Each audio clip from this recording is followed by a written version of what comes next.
It is so good to be standing up here again. It's been a little bit. My name is Seth Ferguson. If y'all don't remember who I am, been gone for a few weeks, it seems. I was gone last week to visiting a congregation and a minister we support in Arkansas, and then before that, I had COVID. Don't worry, I'm not contagious anymore. And then before that, I'm trying to think there was something real big that happened. Oh yeah, I had a little baby. I didn't have the baby, of course. Katie had the baby. If we want to make this accurate as possible here, but I just want to say real quick as we begin this morning how extremely blessed Katie and I and Henry have been over the last month and a half. The love that East Main has shown has just been incredible. The cards, the gifts. I told someone the other day, it seems like every time I walked in this building, I was receiving at least a couple of gifts from somebody, and it's been very overwhelming, and we appreciate everything that East Main has done for us. Speaking of that love, I really think that's a good place to begin as we dive into our lesson this morning. You know, if there was one characteristic that I think we could all say would be the starting point or the springboard of really where all other characteristics really came from as Christian characteristics that we're talking about, I think we could all say, scripturally speaking, that would certainly be love. Love is certainly that beginning point. After all, Jesus declared, in John chapter 13 and verse 35, that this would be how the world would be able to tell that we were actually his disciples. Right? We remember that. That was to be the telltale sign. That was to be the dead giveaway, if you will, that not only to other Christians, but really to the world, that we were in fact followers of him. And so Jesus said, he made that statement in John 13, verse 35, "By this all will know that you are my disciples if," and so there's the condition, "if you have love for one another." And I think we'd also have to agree, though, that if our love, or really any Christian characteristic that we're talking about this morning, and we've been talking about this in our college devotionals, but if that love goes no deeper than the word itself, than the definition itself, then we know that it really profits us nothing. I'm reminded of what James said in James chapter 2, verses 15 through 16. He said, if a brother or sister is naked and destitute of daily food, so someone that's really having an extremely difficult time, right? And one of you says to them, "Depart in peace, be warmed and filled," but you don't give them the things which are needed for the body, then what profit does it give? What does it profit? Of course, this was one of James' great rhetorical questions, and of course the answer is nothing. It profits nothing. And so if our love cannot manifest just beyond our words, right, then our love profits us nothing. And so we know then that love, for it to work, it must be applied. It must be applied. It must be, that love must be centered on other individuals. Love requires some form. I know some of us don't like, maybe have social anxieties or don't like to be around people, but it requires some form of social interaction to be able to give away that love. Again, going back to what Jesus said in John chapter 13, if you have love for one another. That's people.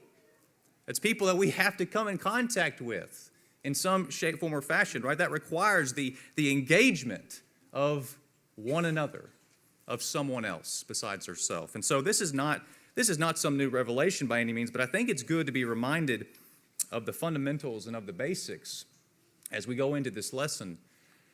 And so, as a mental exercise, right, we could all get out a piece of paper this morning, and we could jot down and we could make notes of all the various ways in which, as Christians, we can show love to one another. But this morning, I want to focus on perhaps the most basic and necessary forms of that love, which is loving one another by serving one another. And I appreciate the song that was just led by Brother Mark just a while ago. It fits perfectly with our theme this morning. And so notice how Paul describes that process. Galatians chapter 5, and verse 13. I want you to look at the connection that he draws and the connection he makes between love and service, because it's crystal clear. Galatians chapter 5, verse 13.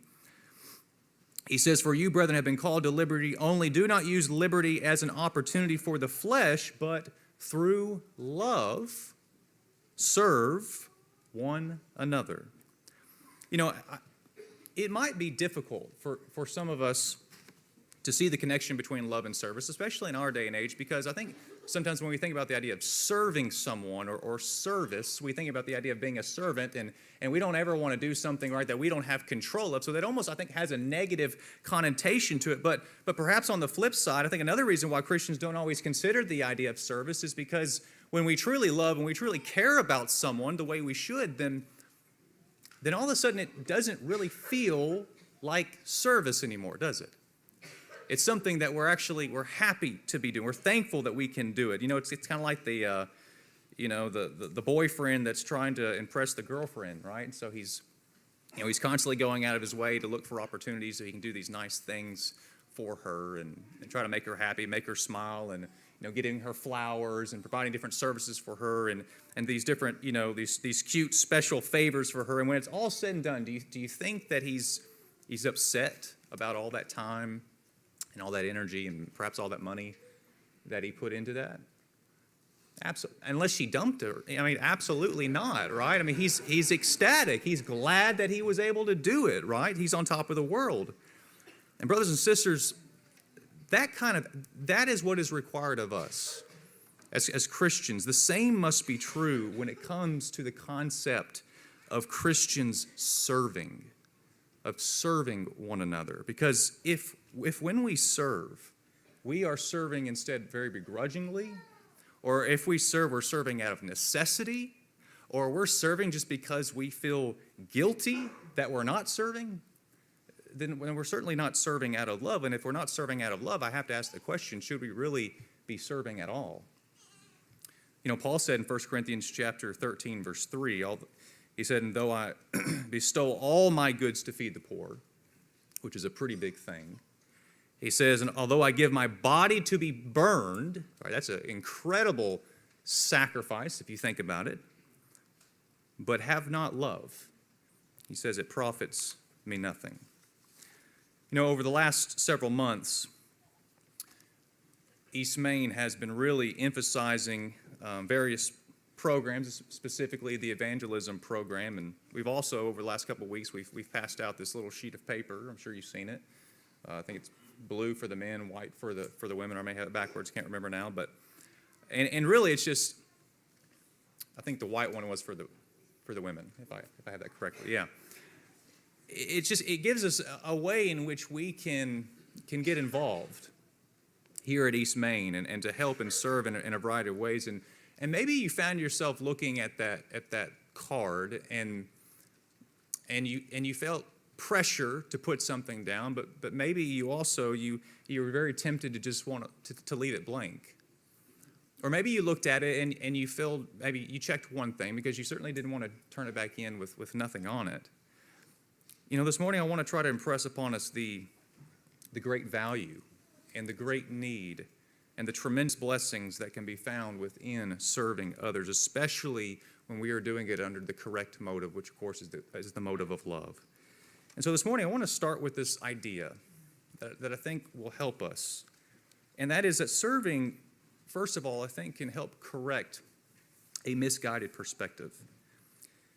You see, for the Christian, and it should really go without saying, but our whole attitude, our whole mindset, our outlook on life is to be different from that of the world. The way that we perceive things, the way that we think about things really in general should be very different. There should be a huge contrast between our minds and the way that the mind of the world thinks. Paul teaches in Romans chapter 12 and verse 2, that familiar passage. He says, "And do not be conformed to this world, but be transformed by the renewing of your mind, that you may prove that what is good and acceptable and perfect will of God." And so when our minds are renewed, right, renewed by, of course, by God's word, they should be new, right? It should be different.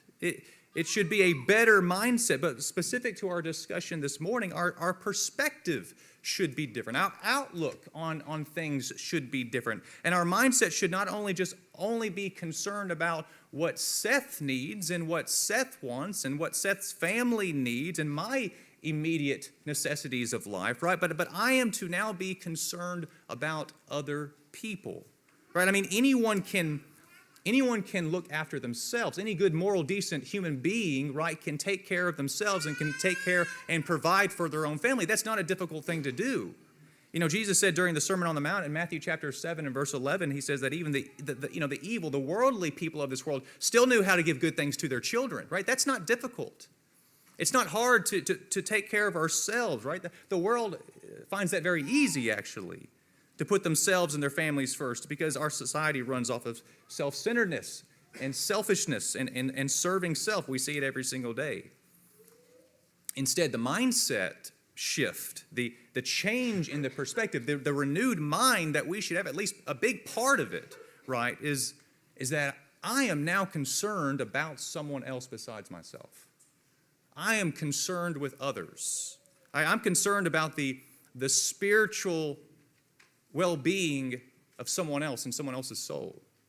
And as well as I'm concerned about the physical nature of someone, the physicality of their makeup and their physical needs.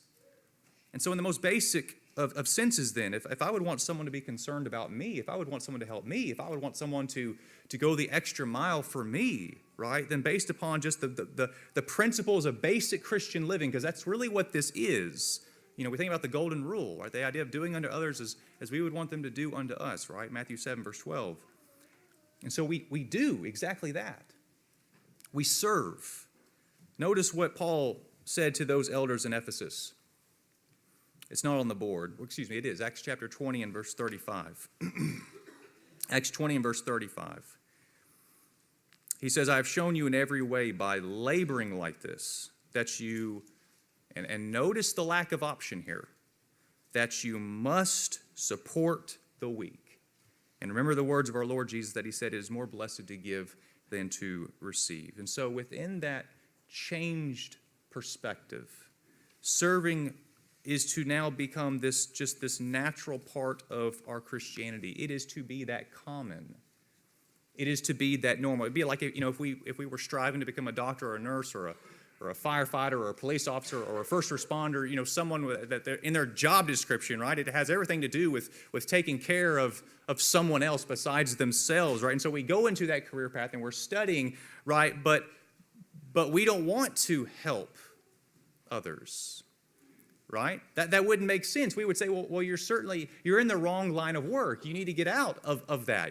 This is not for you, right? But let's say we did get hired. Well, hopefully we wouldn't remain hired for very long, because we would be neglecting a fundamental component of that position, which is all about service. And the same should be the case with Christianity, should it not? Christianity demands service. Christianity implies service. It necessitates the idea of service. And so think about that just for a second, because I think this is very important. And this is a personal thing, but if we're struggling in the service department of our faith, if that's where we're really struggling, I don't know if there could be a bigger red flag, right, to a much deeper and fundamental hiccup in our faith, especially when we remember what James wrote. In James chapter 1 and verse 27, if you remember, he makes that statement. He says, pure and undefiled religion before God the Father is this, to visit orphans and widows in their trouble, to keep oneself unspotted from the world. You know, one of the earliest, I think, letters that were ever written in the Bible, of course, to what we have here with James, and he's just laying out the basics, really, of Christianity, of the religion of Christianity. It's almost as if he's saying that this is just the purest sense of it. This is the unadulterated version, right, that we should all be striving for of Christianity. And here it is. And the first thing he mentions that he's talking about here, you can read it for yourself. It's service, visiting orphans and widows. We're talking about meeting the needs of others, right? Why? And we don't have time to go into all of this because Paul says in Ephesians chapter 2 and verse 10, you were created in Christ Jesus for good works. John talked about that just the other day in one of his lessons. And he doesn't stop there, though. He goes on to say in that passage, which God prepared beforehand that we should walk in them. We were created. A huge purpose or point of our creation was to serve others. And God knew about it. And he knew about the work that I would be involved in, and Mark would be involved in, and Brad would be involved in, and all the members of this. He knew about it before the world was even created. It's a fascinating idea, and hopefully that should help change our perspective on service this morning. But secondly, not only does our service help our perspective, but in God's infinite wisdom, He allowed service to be very practical. And we have pattern after pattern, and we have example after example. We don't have to guess as to how Christians are to serve one another. You know, I think more often than not, Christianity gets shoved into this corner in this realm of theory instead of the realm of practice, right? We talk about a lot of, big ideas and concepts, and I'm guilty of it. I think we all are. We use a lot of those big words like hermeneutics and hyperbole and apologetics, right? We like to throw these big words around that, are confusing, and most of us can't spell them, right? But we talk about them and we use them. And to be fair, there are some big concepts in God's Word, right? I don't think we can really contemplate or imagine the fullness of God's grace and the extreme nature of His love. I don't think we can fathom those types of ideas. But I think if we're not careful, we allow Christianity to fall off into this theory-based category instead of a real practical way in which we are to live. Except for the fact that Christianity by design was to be practical. It was to be practiced.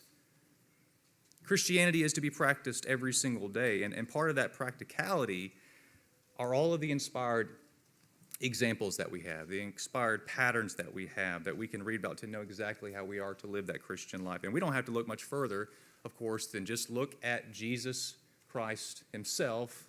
After all, He is our example.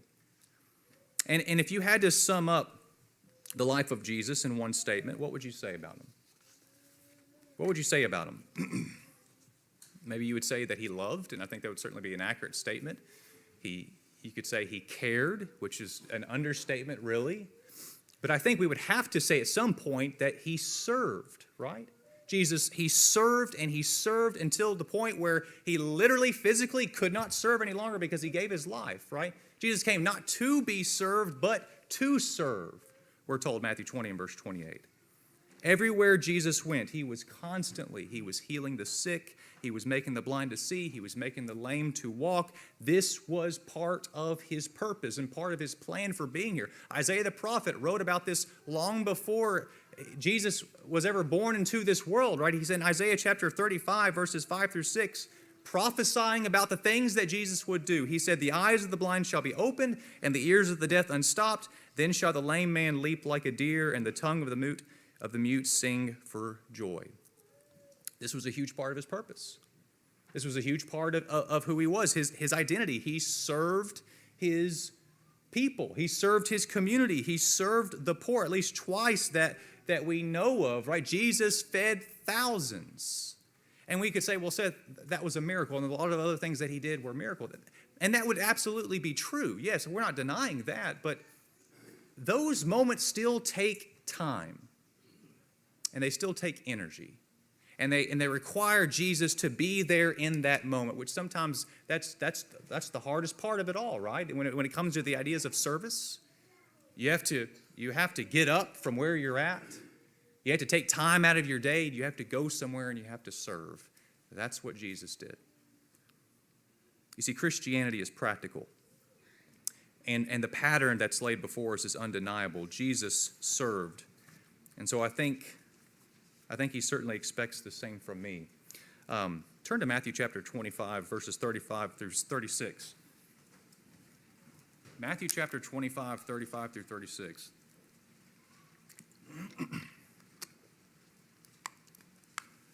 There's a statement that I think is very important for us to look at this morning.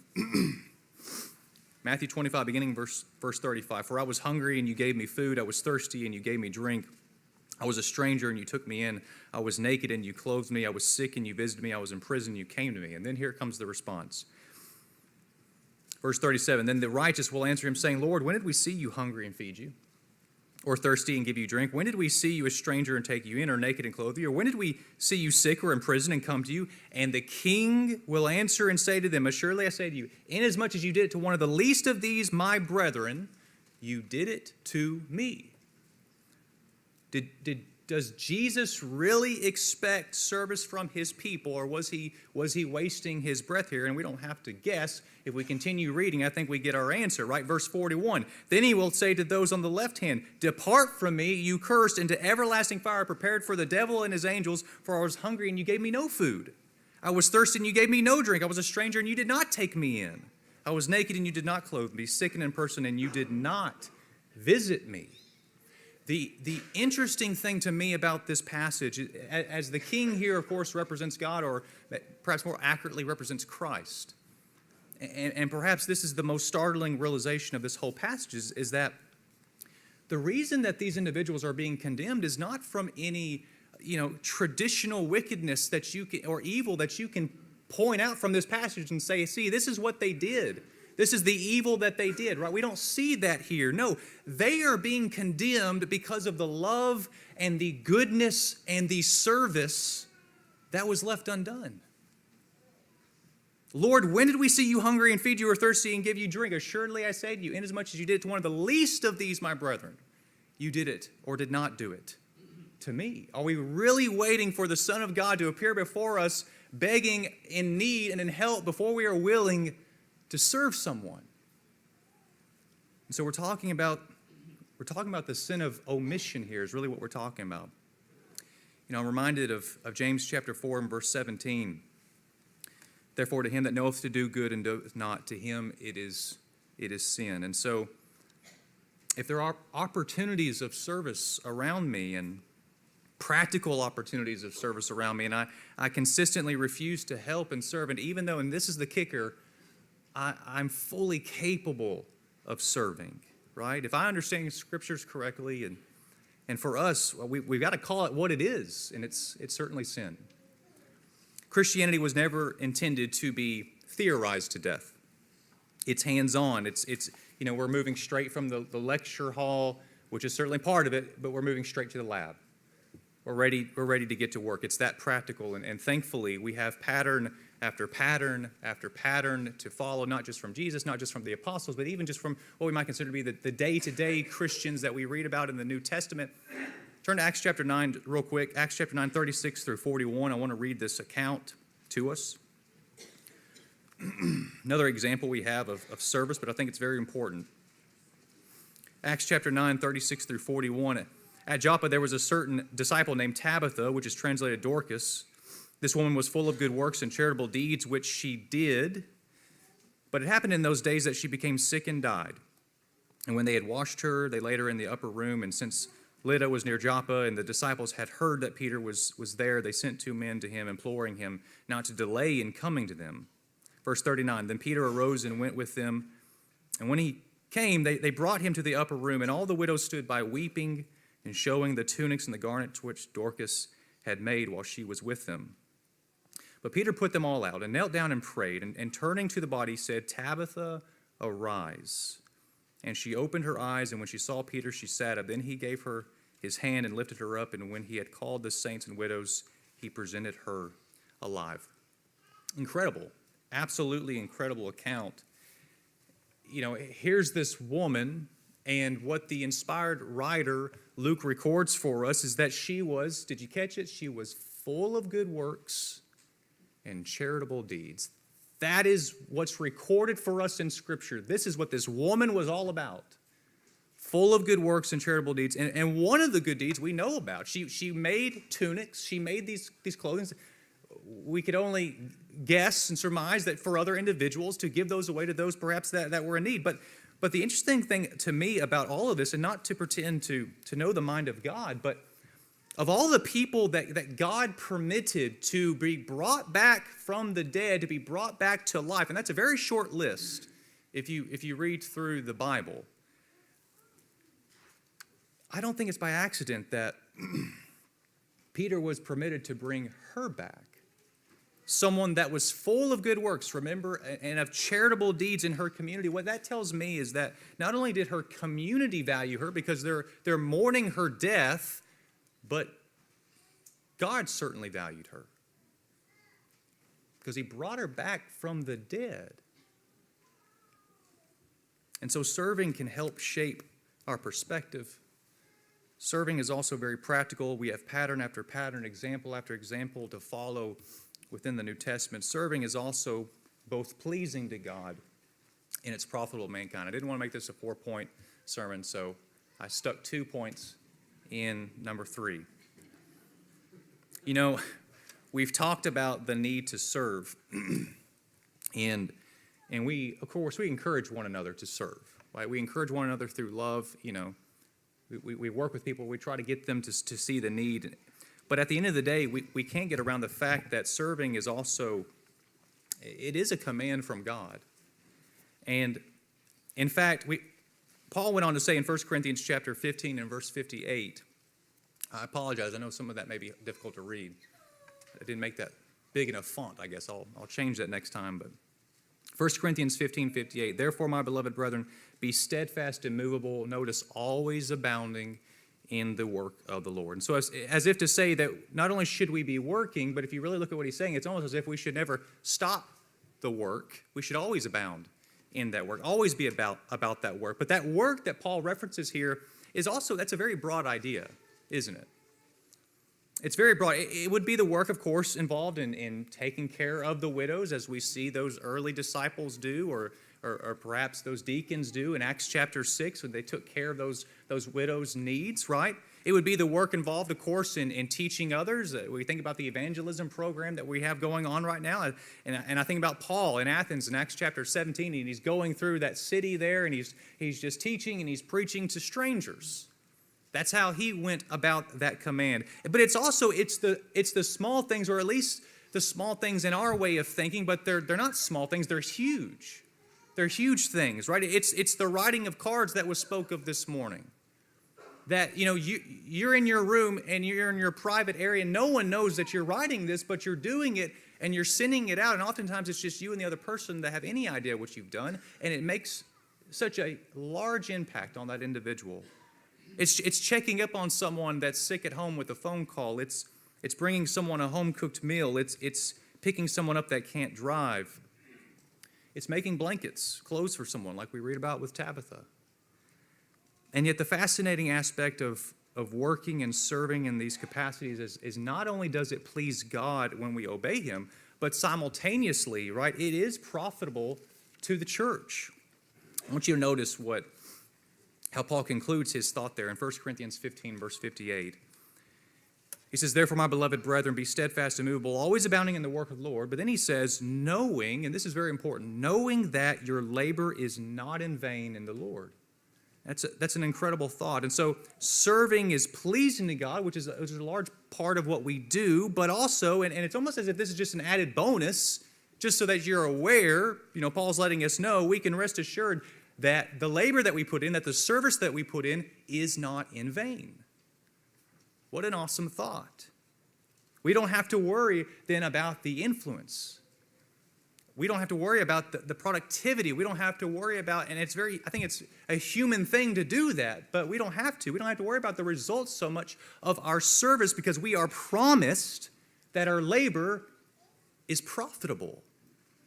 That's an awesome thing, right? What other establishment, what other company, what other entity in this world can give you that type of certainty and that kind of promise where you go into a company and, you know, it's a sales position and after a couple conversations with them in that hiring process and they say, well, Seth, I just want you to know real quick, and they pull me aside and they say, just want you to know any amount of effort that you put into this company will always result in a sale, right? We know that conversation doesn't take place. But it is real and it is true when it comes to the Lord's church and her work. I'm reminded of Paul's words as we think about how profitable it is in 2 Corinthians chapter 9 and verse 12. He says, for the administration of this service not only supplies the needs of the saints or of the Christians, right, but also is abounding through many thanksgivings to God. You see, a large part of what we do is to meet the needs of the saints, is to meet the needs of Christians. You look at East Maine's budget for 2022, and I forget the exact percentage, but a large portion of that money is going towards the needs of other Christians, not just here in the United States, but around the world. It's an awesome thing that we can be a part of that and that we can do that. You see, that's not only pleasing to God, but it's very profitable to His people, to providing aid to His people. And God can see that, and God is not about to forget it either. Look at Hebrews chapter 6 and verse 10 just for a moment. Look at what the Hebrew writer says. Hebrews chapter 6 verse 10. For God is not unjust to forget your work and labor of love which you have shown towards His name, and that you have ministered to the saints and do minister. I find that fascinating, that the Hebrew writer would include that. He wants these Christians to know that their labor not only is not in vain, but that their labor is not going to be forgot about. God remembers it. God knows all about it. And that doesn't mean we always see the immediate fruit of our labors. That's not what I'm saying. I'm sure we all have stories we could tell of situations where, we knew of a good work that was taking place, and it was not until a lifetime after the fact, literally, that they finally saw fruit occur from that labor. God saw it. God saw it from the very moment the work was put in. And that good work is profitable to mankind. Don't take my word for it. Titus chapter 3 and verse 8. This is a faithful saying. And these things I want you to affirm constantly, that those who have believed in God should be careful to maintain good works. These things are good and profitable to men. Being about good works. Serving. Brothers and sisters, that's what our Christianity is all about. There's a lot of companies and organizations that surround themselves with this very idea. What we've been talking about this morning, this idea of service. Well-known Chick-fil-A, right, up on the screen has a statement. I'm sure you've seen it before. They say, it's our pleasure to serve you, right? It's our pleasure to serve you. It's part of their branding. It's a very important idea. I was looking at a flyer that I received in the mail from Demas's the other day, and on the back it said, service is our main ingredient, and I thought that was pretty clever. Someone got a pay raise for that one for sure. Hospitals, fire departments, police stations, banks, a lot of times you'll see this bold statement that says something like, proudly serving, our community since whatever, 1932, whatever the case may be. And so service, thankfully, it's not a completely foreign idea from our world, because companies and businesses around the world have been selling their products and have been maintaining their customer base based upon the way in which they serve and serve well their customers and those that they come in contact with. And so I want to conclude this morning by asking a question, and I ask it in all sincerity. And I wouldn't dare ask this question without asking myself first and foremost. But who shows it better? Who shows it better? The restaurant down the street? The local nonprofit down the road? Or the local body of believers known as Christians that live here in Murfreesboro, Tennessee? I think it's a sobering thought. I think it's a challenging thought. But I hope, if nothing else, it encourages us to take a deeper look at our own individual service. And so this morning, let's encourage one another to love to serve at every opportunity that we have. This morning, we certainly want to extend the Lord's invitation. And so if you're here this morning and you're not a Christian, you've never put Christ on in baptism, you've never made those steps before, what an awesome opportunity that you have this morning to make that happen. just believe that Jesus Christ is the Son of God, confess his good name before mankind, repent of all known sins that you have in your life, and then finally be baptized for the remission of sins, according to what we can read about in Scriptures this morning. Or perhaps you're here this morning and you are a Christian, but you realize there's some things in your life that are not right. Maybe your service is not right. Maybe there's some other things that they're not setting well with you this morning. If you have any need at all, please come now as together we stand and as we sing.